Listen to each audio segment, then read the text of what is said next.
our guest today is Brian Martin, candidate for sheriff. Welcome, Brian. Good morning. Whoop, let me pull you up here. Hold on. Figure which one you're on. Go ahead, speak to me. There you go. Thank you. Good morning, and thank you for having me on your show. There you are. Yeah, thanks for coming in. You're our last guest, which I think is really interesting because we tried to get you on much earlier and had to reschedule you. We all have busy schedules, and I'm glad to be able to make it in here this morning. And we're happy you could squeeze us in, especially with the mix-up on the time. By the way, how's your son doing? Is he adjusting? He's doing good. We missed his second phone call we actually missed, but we got a phone call from him over the weekend. For those of you who don't know, my son is in boot camp for the United States Navy. All right. I still can't believe you have a son old enough. Oh, yeah. I really don't. 19 years old. Yeah, thanks.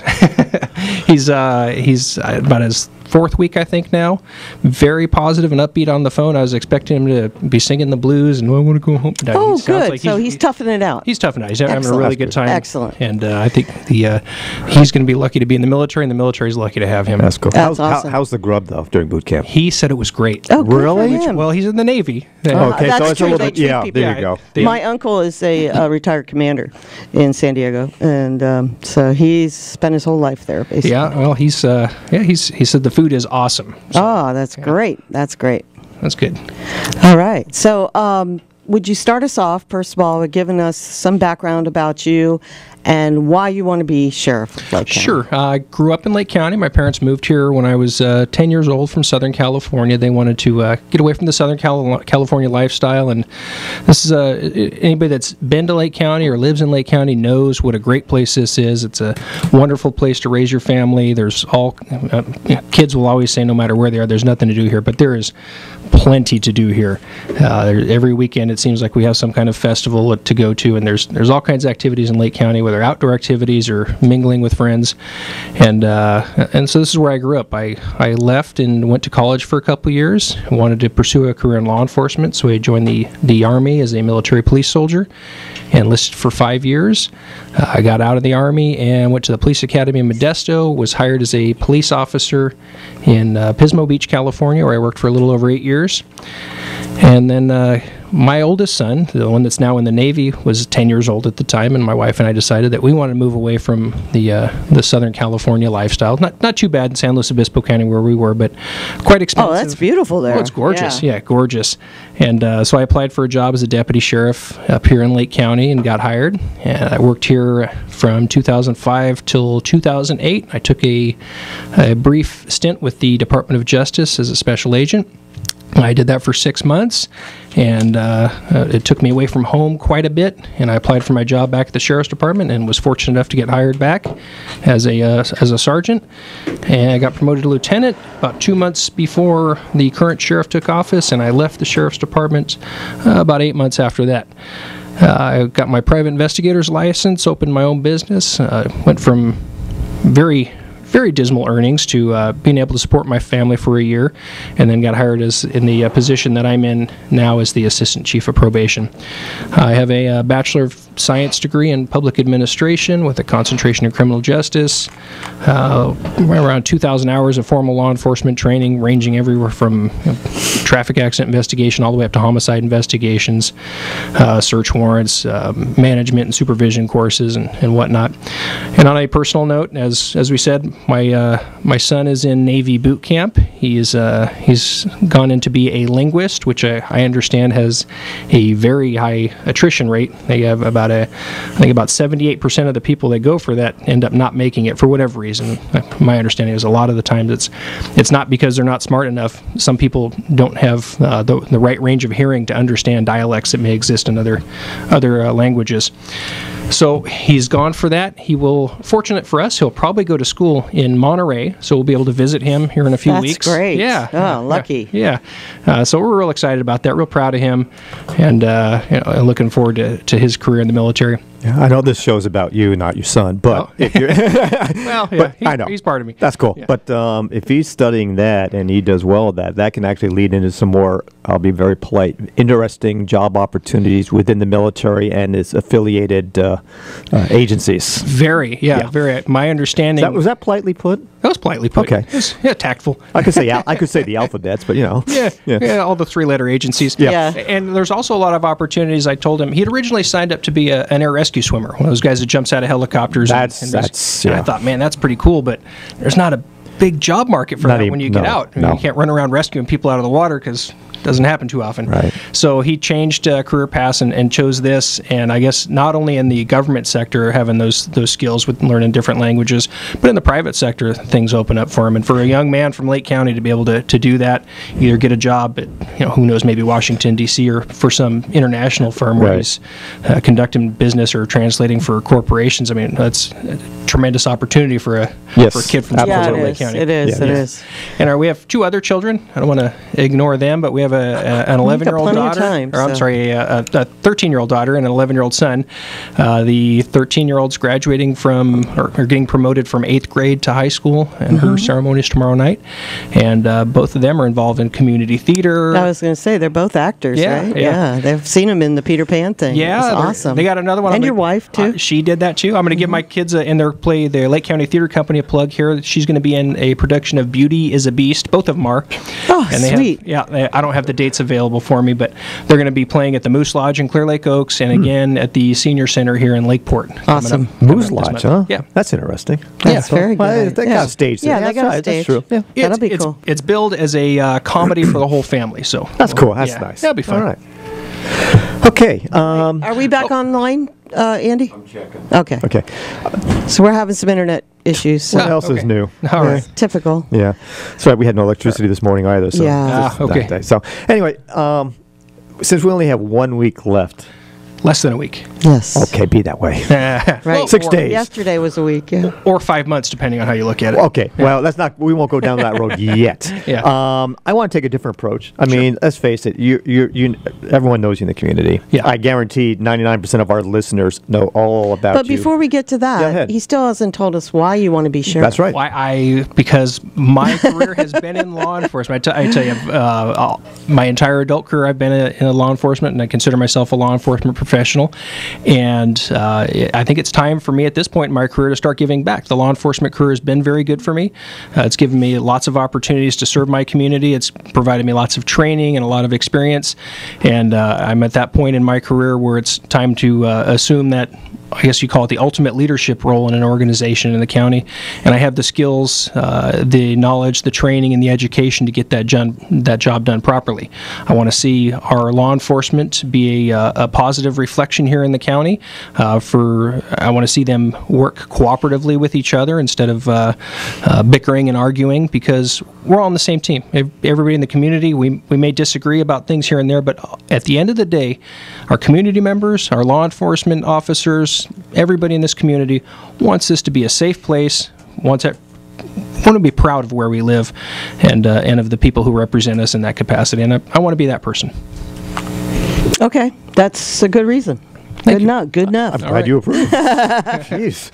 As you can see, Okay, we now you can go. Thank you. As you see, we try to keep things lighthearted and not personal or anything yeah, like that. So, like Terry said at the end of the show, let's work on being nice to each other. This campaign it's a tough thing. When I got in this, politics is politics. Politics is politics. Yes. Somebody told me at the beginning, when you get into politics, you throw your hat in the ring. People are going to say all kinds of things about you that aren't true, Yep. and all kinds of things about you that are true. And in our case, And don't we don't take have it to be involved in politics. We're still. Yeah, they still say they do that about us too. Yeah. Yeah, never mind. Anyway, so my first But question the point is, don't take it personal. I don't know. Yeah. I don't take Okay, and this, come on, screen. There you go. My first question. This is kind of a question that has been raised. Kind of, it's not a big deal, but just to clarify, how old are you? I'm 42. Okay, so- I'll be, if I'm fortunate enough to get elected, I'll be 43 when I take Okay, office. so you're not, with all due respect to everyone listening out there, not 25, No. inexperienced, too young for the job. No, I have over 20. Let's see, I've been over 22 years of experience doing law enforcement work. And the reason I asked that, and I'll see if I can be serious for a change, is that there has been a lot of chitter chatter Yep. about you're too young, inexperienced, and as everyone knows who listens to Terry and myself, we are not endorsing anybody. We're trying to stay neutral as much as we can so we can have honest Right. conversations. So, but it's like, okay, you look younger. You do. I'm just, Thanks. You're welcome. Yeah, that was a compliment. I'm Those fortunate enough- boyish yeah. good looks. Oh, thanks. The all-American boy. So I just wanted to clarify that Yeah. you're not 25 years old No. and that you do have, people, like it or not, you do have experience, be it whatever they want to feel about you is fine, but you're not a immature young man. No, I feel fortunate. I've taken care of myself. I've tried to live a healthy lifestyle. Hopefully that's paid off. But yeah, no, I have. Okay, I just wanted to clarify that because if you're like 30 years old, like maybe they're right, maybe they're not. Who knows? But my attitude is age has nothing to do with this. What's up here and how you apply your knowledge. Yeah, I think age is the only factor for age is how much time are you willing to commit to this. And I think this is a long-term commitment for the county and for the sheriff's department. We want some continuity of leadership. I think my age makes me perfect for this job at this point in my career. Not eligible. Peace officers can retire at age 50 in California, so I could retire in 7.5 years or 8 years. I don't plan on doing that. And I think it's important that we started over with our leadership position in the sheriff's department 4 years ago with the new sheriff. There's a good likelihood, I think, that we're going to start over again, and I don't think we need to start over again in 2 or 4 years. Okay. That's continuity of leadership. I think that's a hallmark of a good organization where you got somebody in there that can set the standard for many years to come. What do you say to those people that say you're too closely tied to the previous Sheriff Mitchell? I'd say that I've worked for all kinds of leaders throughout my career. With over 22 years, I'm no more tied to that administration than I am to working with the current administration. I was a lieutenant for 8 months under Sheriff Rivero, and I was only a lieutenant for 2 months under Sheriff Mitchell. I've worked for all kinds of leaders and supervisors over my career, some good, some bad. All of them made good decisions. Some of them made not so good decisions, and what that did for me is it caused me to learn. I'm not a clone or a prototype of any person that I've worked for. What you get with me is you get a person who observes and understands and learned from the things that my supervisors and mentors did well over the years, as well as things that they didn't do well. So do you find that in that administration there were things that happened there that were not what you would consider your style of management? In every administration, and I've also been criticized for not saying anything, and by the incumbent sheriff. And if he were to be honest with you, he will tell you that no, I do say things. I say things as a manager and a professional behind closed doors, because ultimately, at the end of the day, the person that's in charge of that organization has the final say. So, as an upper level or mid manager or supervisor in an organization, it's your duty to provide counsel and advice. If the person decides to take that counsel and advice and implement it, then hey, maybe you're victorious. If they decide to listen to you and go their own way, it's their decision to make. And I was, over the course of my career, I've always been willing to voice my opinion behind closed doors to that administrator. And when you go out, you present a united front, because that's what the leader of the organization wants. I got to a point where I wasn't comfortable with a lot of decisions that were made, and so I did what any professional would do, is I stepped away. Okay. I know you have a list of questions. I'm going to throw my last one in. What do you say to the critics who talk about your lack of longevity in any one particular job? You have moved a lot, a year here, 8 months here, this and that. How do you respond to that? I respond to that as my entire adult career has been dedicated to one profession, and that profession is law enforcement. From the time I was 20 years old when I went into the Army as a military police soldier, it's, to me, when I'm looking, basically I'm applying for a job as the sheriff, and I'll kind of compare this to a job as a person who might want to be the general manager of, let's say, an auto repair shop.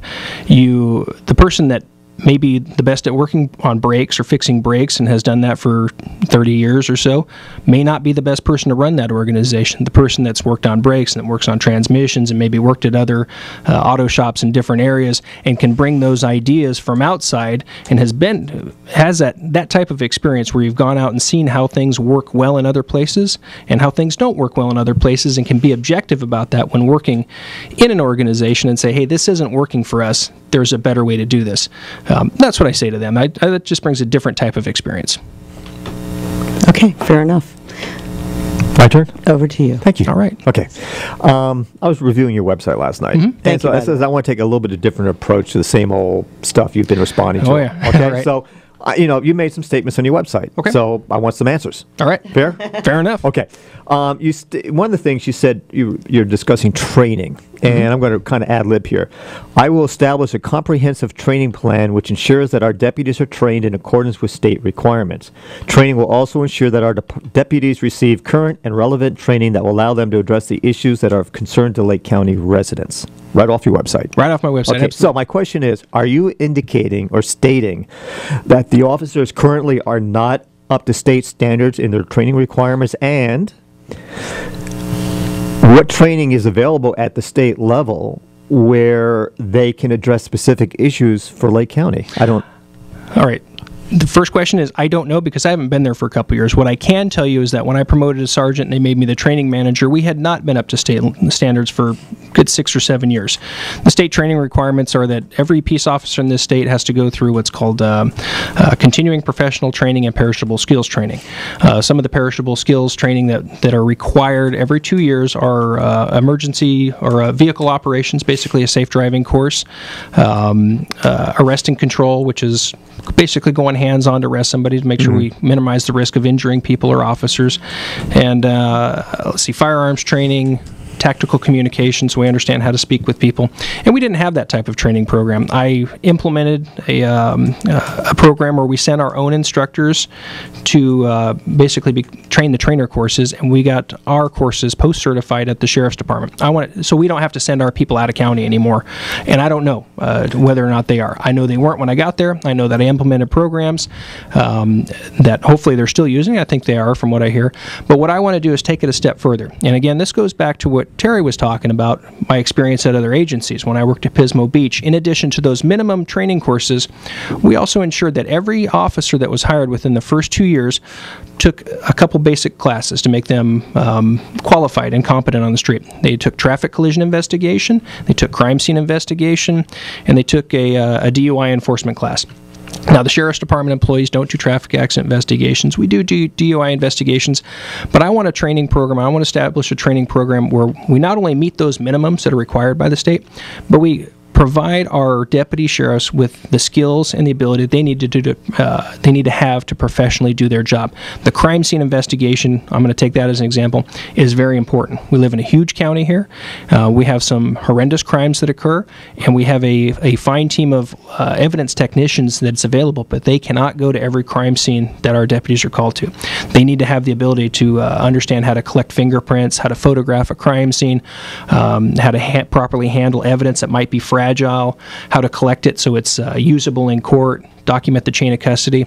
And these are things above and beyond. They teach the very bare bones basics at the academy, but in order to become qualified and skilled, you need that additional training.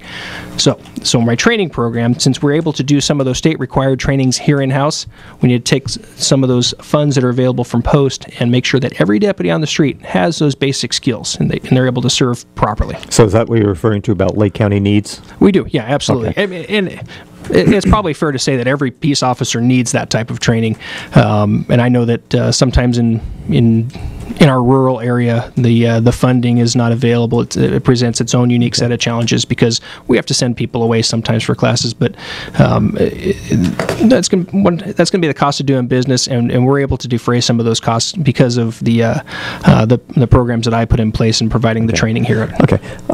Last week we had Bill Dodd on the show, and I addressed some issues regarding my interpretation of his website. And he said, you're absolutely right. If you didn't know anything about me, you're spot on the money in your interpretation. So I'm going to go back to this. If I didn't know anything about Lake County and I'm reading your website, your training comments to me implies that you believe that the current administration is not implementing the necessary requirements for training of the officers. But you just said you're not sure if that's true or not. Is that correct? I don't know that I'm implying that it's not. What my message is that we don't necessarily just need to meet the bare bones minimum. And from what I've seen, maybe we are just meeting the bare bones minimum, and there's room to improve. And I want to bring that improvement. Okay, for the record, though, you're not stating they're not in compliance. I don't know whether or not they're in compliance. Okay, fair enough. So, all right, just okay. Okay. The other comment, and Sheriff Rivera made the same comment, and I believe he did. My memory lacks sometimes. But you're talking about public presentation of how the Sheriff's Department may, at least in your opinion, does affect tourism. I'm going to read the comment here. I will adopt the appropriate stand. Hang on, wrong one. Sorry, folks. Hang on a second.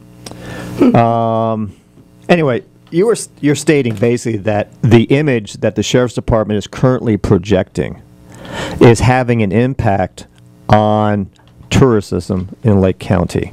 No. My questions here are, do you really sincerely believe that what the Sheriff's Department doing, be it good, bad, or indifferent, truly impacts our tourism as a whole in regards, even though everyone knows about, quote, our lake problems, the B&Bs, the quality of certain items and whatever, and even, let's guess, even, quote, what a lot of anti-cannabis people think, the cannabis situation up here is totally destroying our tourism. So my question is, do you really think that's true, that the sheriff's department can influence tourism? And number two, do you have any statistics to support what type of impact it may have? Absolutely, I believe that. I don't believe that the sheriff or the sheriff's department is the only factor that influences tourism. Just like you said, there's all kinds of factors.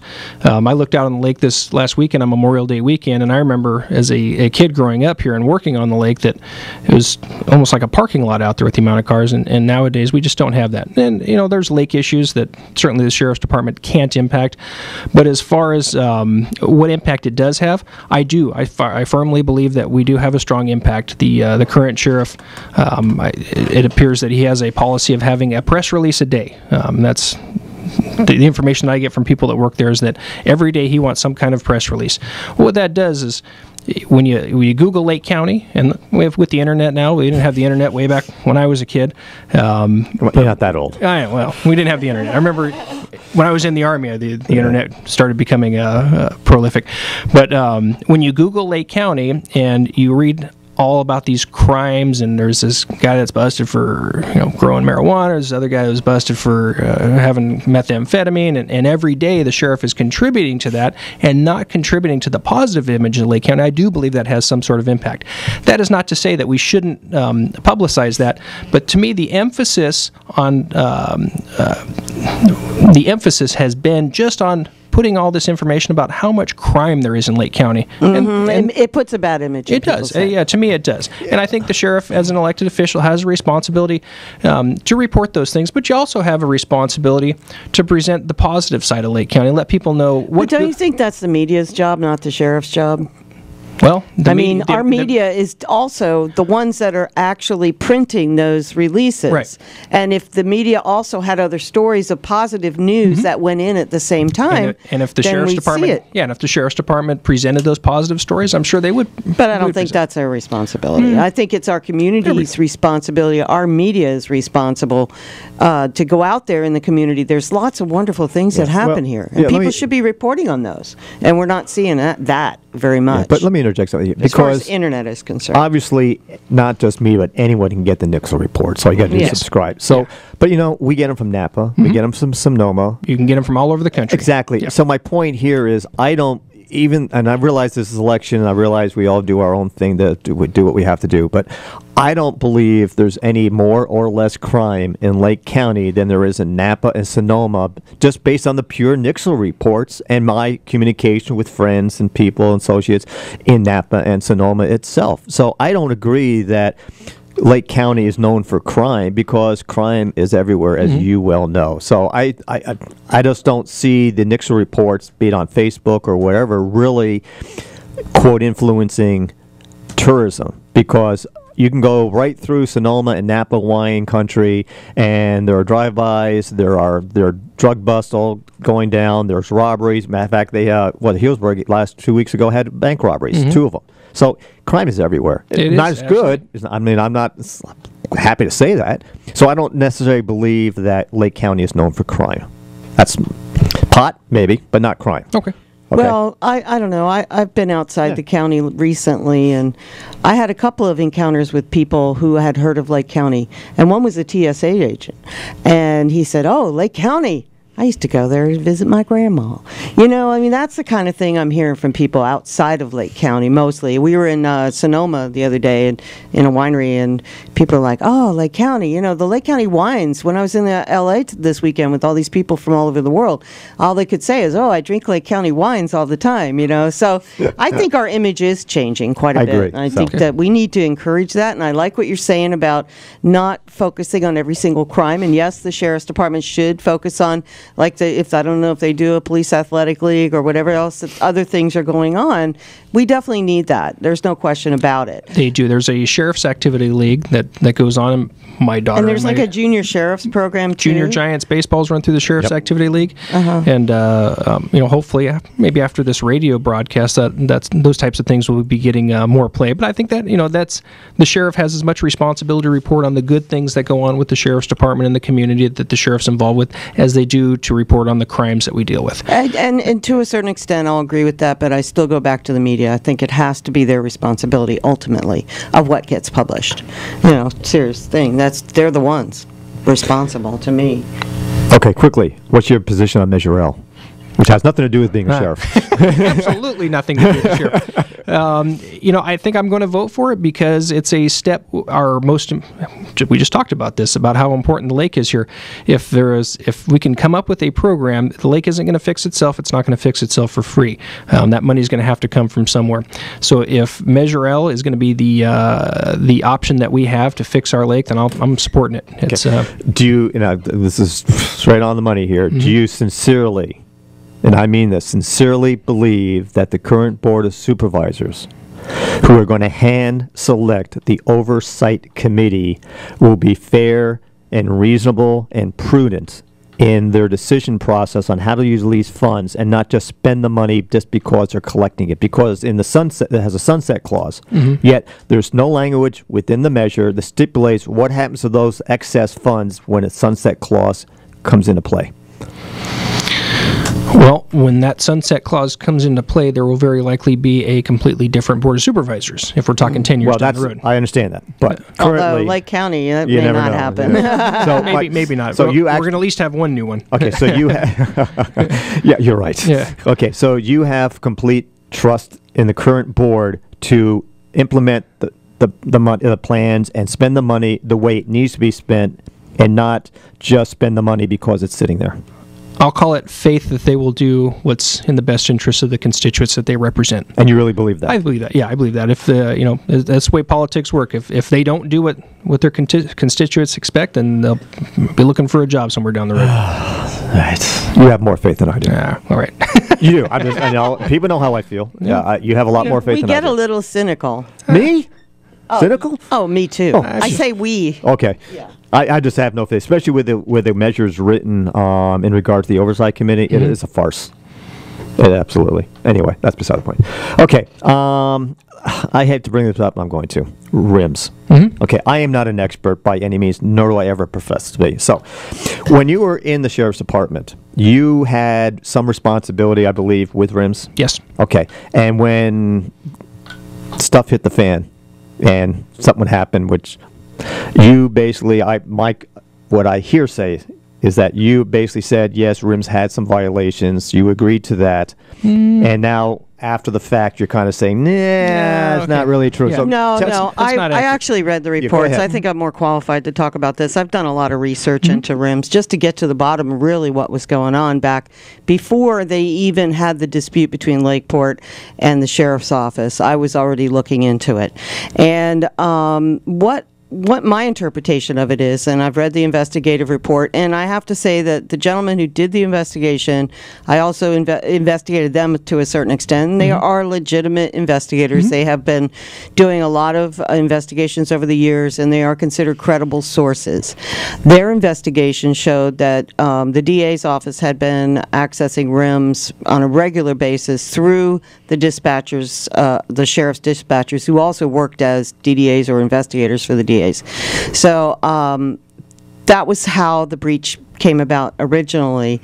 And once it was discovered, then the investigation went in, but it was never audited, so no specifics weren't there. Now, there have been other isolated incidents in addition to those where people like Navarro and people like, what's the other gentleman, Morshed and other people were caught accessing it as well. Mm-hmm. Granted, there was not enough security put on that system to begin with, because I think the previous administration had a policy of an open door to the rims for all the agencies to access, pretty much unfettered.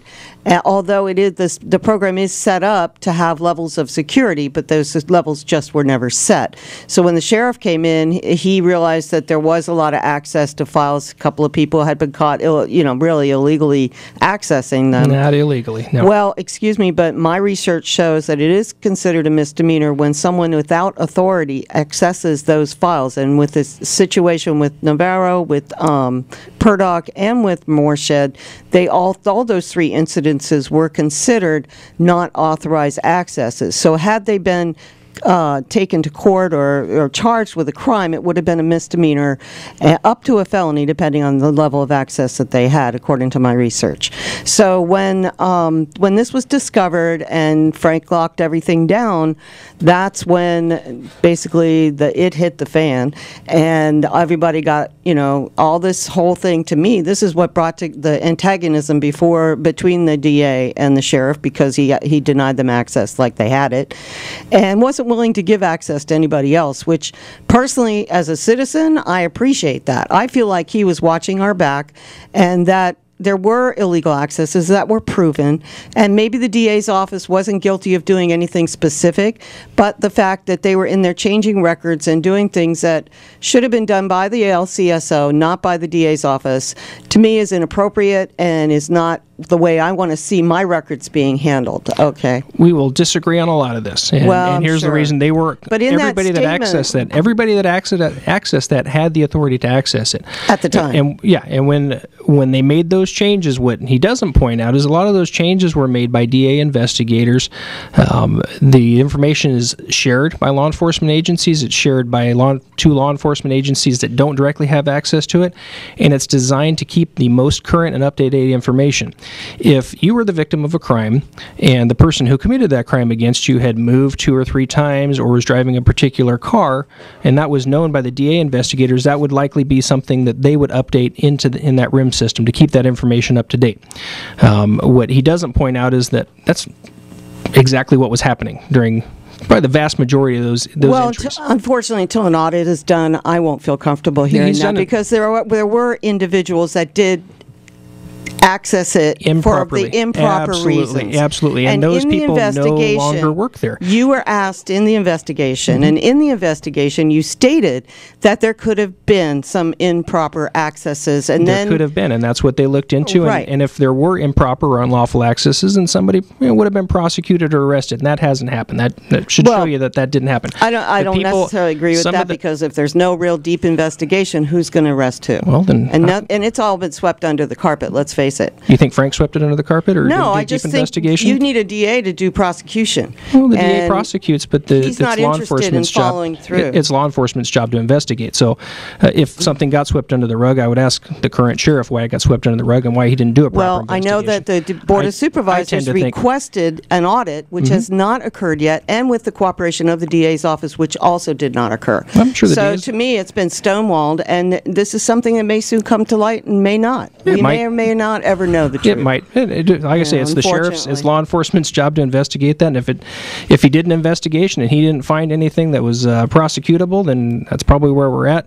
Or if he didn't do an investigation, then he's the one that needs to be held responsible for that. You mentioned a couple names there, Derek Navarro and Mike Morshed, and there was allegations that they had improperly used the system. And what I would say is that's important to note about that is that those two gentlemen no longer work at the sheriff's department. Yes, and I appreciate that as well. But then recently, we also had an issue with the Lakeport PD, and it went to court, and the dispute was there. And the sheriff proved to me enough that there was an officer who was looking into his ex-wife and things like that within the Lakeport PD, which initiated his initial lockdown on them for access to RIMS. Well, I guess I don't think the judge was convinced because the judge that's the problem. made a court order. I don't believe that Frank really represented himself well in that whole thing. So I'm not going to get involved in that. But what I would say about that is it's a tool. I've made this comparison before, that the information that's in there is a tool. Right. It's like any other tool that we give our law enforcement officers. It's like like a power tool. If you give it to a construction worker, if they use it improperly, somebody's going to get hurt. You take that tool away from the person who doesn't use it properly, and you hold that person accountable. You don't take that tool away from every person on the construction site. No, and I agree, but that's where I say his levels of security were not set, and that was something he definitely dropped the ball on and should have been more aware of, just like the issue with the money that was missing from the safe. Poor protocols to begin with create doors that open for people to do things that are not appropriate. Right. So now, from what I understand, he has put those protocols in place, and there is levels of access now that weren't there before, and hopefully he did something similar along the lines with the money in the safe as well. I hope so. I hope so. So like we like to think people learn from their mistakes. Yeah, that's a pretty embarrassing situation. But anyway, so back to, you hold the person accountable. Cops are just like everybody else. Sometimes they make mistakes. They do things wrong. You hold that person accountable. You don't punish every single cop in the community, and those practices basically led for what I consider to be an unsafe situation, where we take that ability to have that knowledge away from our cops on the street, particularly here in Lakeport. But I don't agree that was ever taken away, because dispatch still had access, and the Lakeport PD was being granted access to their normal level of authority, because before the policy was open door, anybody could come in or out and go at any level. What was happening, and this is where I disagree with the judge's ruling, because I believe the judge personally did not understand how the levels of access work and what the purpose of RIMS is, because there should have been no problem with reinstating what their allowed level of access should have been, instead of just giving them unfettered access like they had before. Nobody has unfettered access. That's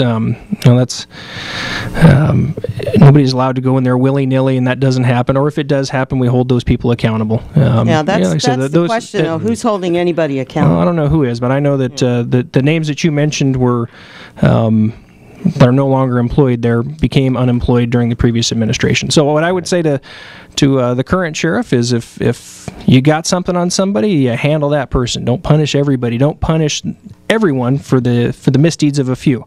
That's probably a good theme in a lot of the politics that are going on nowadays. All right. So let's go into a less controversial subject. Measure in. Yeah. Let's keep on moving. Okay, and I want to take this from a different angle for you. Okay, because if you're elected sheriff, you have no choice but to follow the law. Right. And we all know that. Right. So it doesn't matter what your personal feelings are. Okay. On your website, and I actually like what you say on your website. Okay, no one's going to respond to that one. Okay. I will. Thank you. No, okay. You're saying I think it makes sense. Expect me to be shocked or something? I think you like it because it makes sense. Well, and let's get. I'll be serious. You're basically saying keep grows off public lands. I agree with that. If someone's trespassing and growing, get rid of them. Right. If there's causing an environmental problem, absolutely. So that's cool. I don't think anyone with a reasonable mindset would have a problem with that. Okay. So let's get down to the nitty-gritty. I don't care if you vote for N or not. That's your personal choice. Has nothing to do with being sheriff, because you have to follow the law. Right. My question is, no matter if N is passed or not, no matter if the new measure that's going on the November ballot is yes or no, let's just talk about reality and the realistic approach to the sheriff's office regarding cannabis.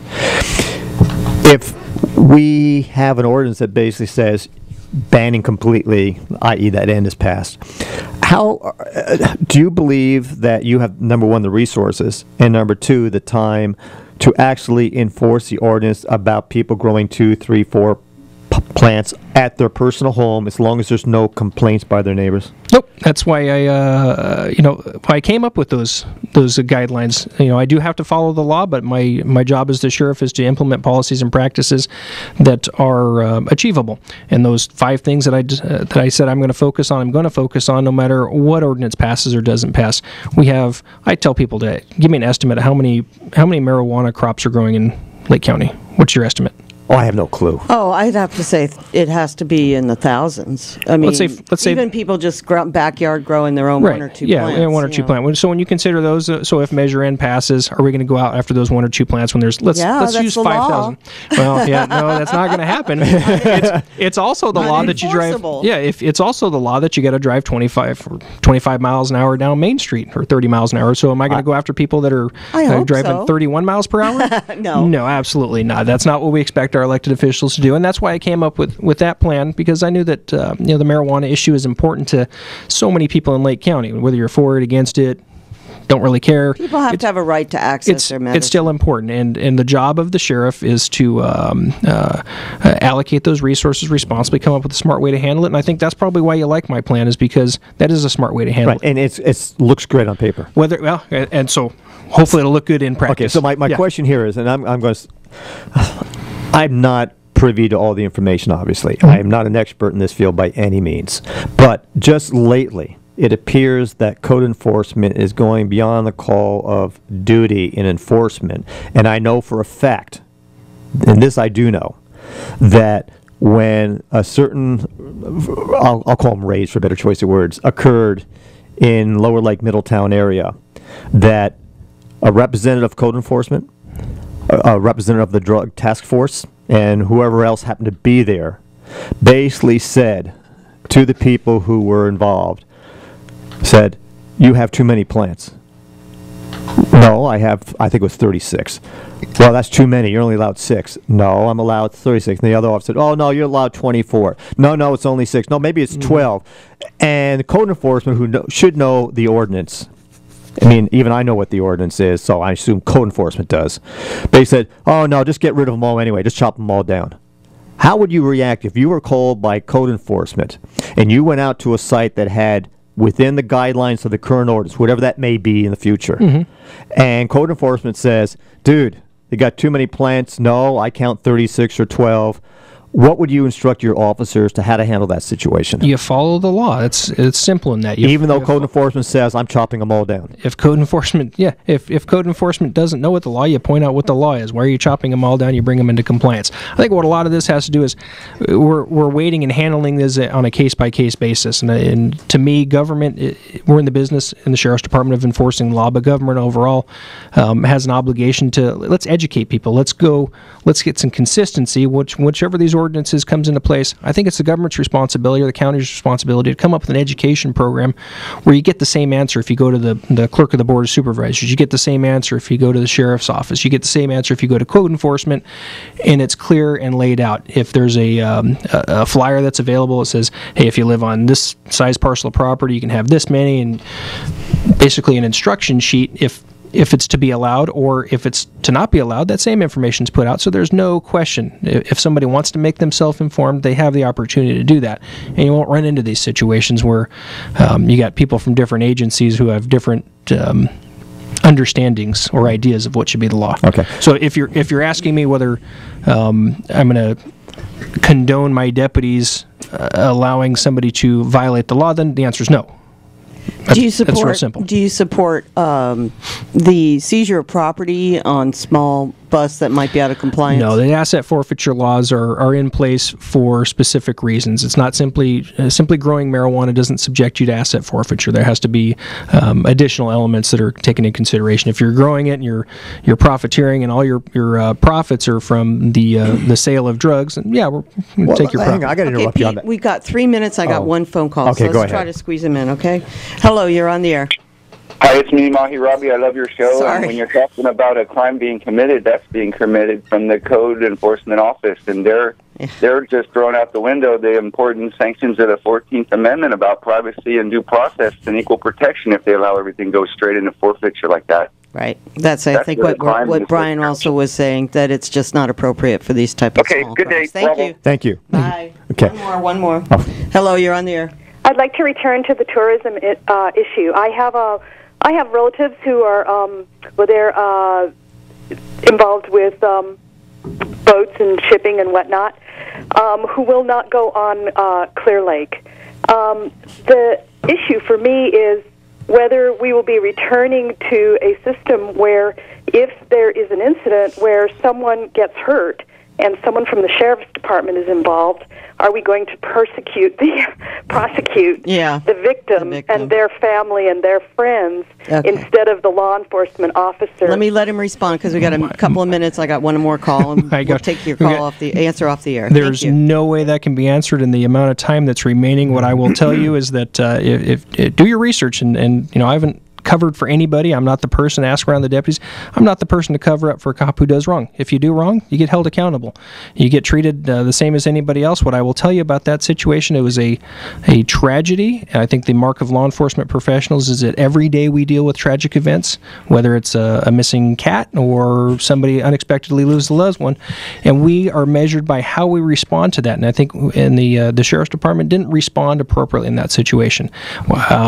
I wasn't there. I wasn't working there. I worked there for about 9 months, just on probation, the new guy on the block.